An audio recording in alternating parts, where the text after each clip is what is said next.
The second of the new Spirit events for Smash Ultimate, titled Sentinels, Gods, and Baseball, dropped a few days ago, and that means it's time for us to break down the new fights. But this time I'm doing something a little different. Rather than giving each Spirit their own video, I've created a single video featuring all three. Let me know what you think of this new style, or if you'd rather I go back to the old style of one Spirit per video for this series. If you haven't seen those other videos, you can find the playlist in the iCards. I suggest checking them out. The first Spirit introduced is 13 Sentinel Pilots, from the vanillaware game 13 Sentinels Aegis Rim, and were drawn from various points in time to take part in a war against an army of kaiju, called Deimos, named after the Greek personification of fear.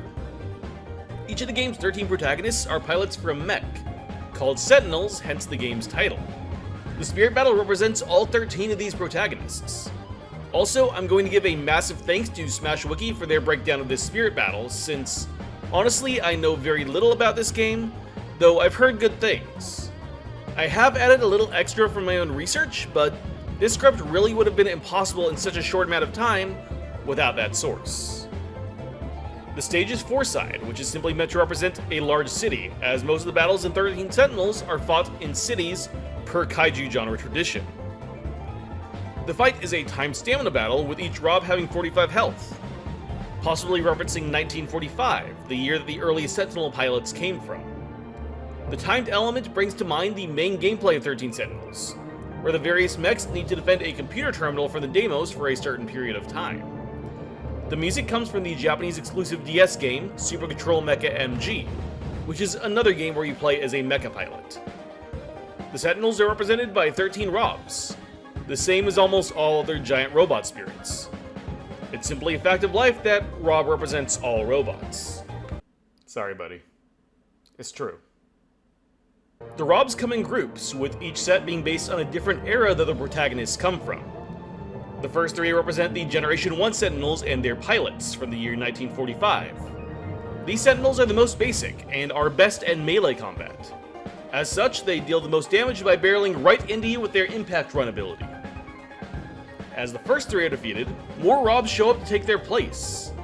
The second set of three Robs represents the Generation 2 Sentinels from the year 1985. These Sentinels are best known for their ability to place sentry railguns, represented in this battle by their having immediate access to Rob's final smash. They also carry a variety of rocket launchers, also similar to that final smash.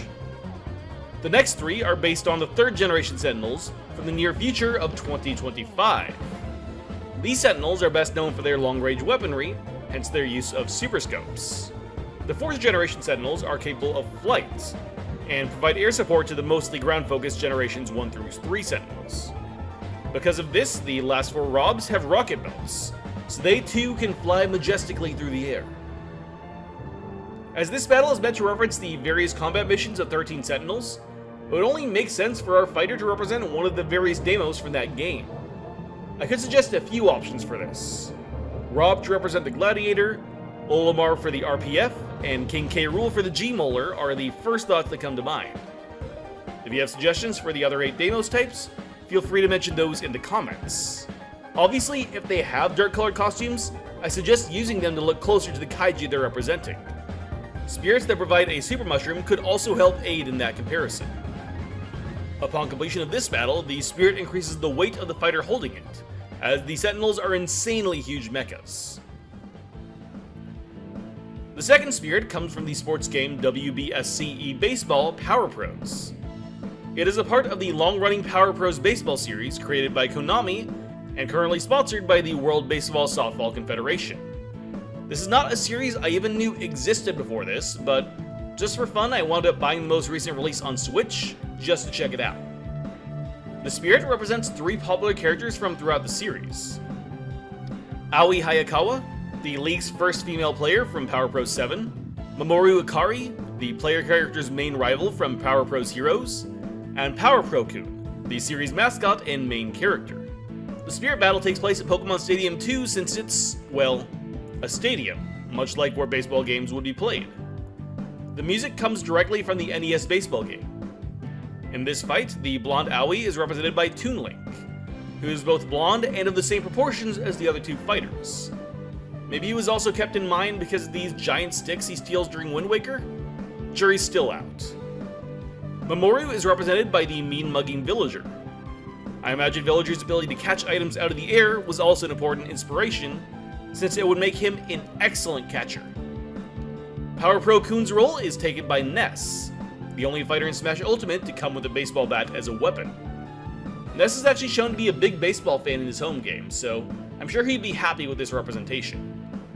Villager and Link are given home run bats, so they can keep up with the game. During the match, the only items are Beast Balls. I really have to wonder why they need to have such a special name. They could have just been called baseballs in-game and it would have changed absolutely nothing. Since this is a baseball game, I suggest bringing along another seasoned athlete. Maybe Mario, who of course has had 2 baseball games of his own. The spirit granted after the fight gives its user an increase in damage from battering item, intended for use with the home run bat. The final spirit battle for this episode comes from a game I have played a ton of and absolutely adore.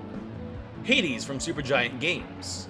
Zagreus is the game's main character, the son of Hades, Greek god of the underworld, who seeks to escape both the hellish world he grew up in and his overbearing father. In the fight, Zagreus is represented by 3 Chroms. This seems to imply that, in these battles, Zag is using his sword, the Stygian Blade. You actually fight 3 Chroms, one at a time, each with more and more health.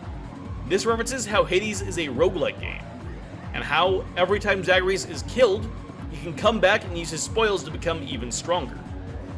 The music is also used to imply this repetition.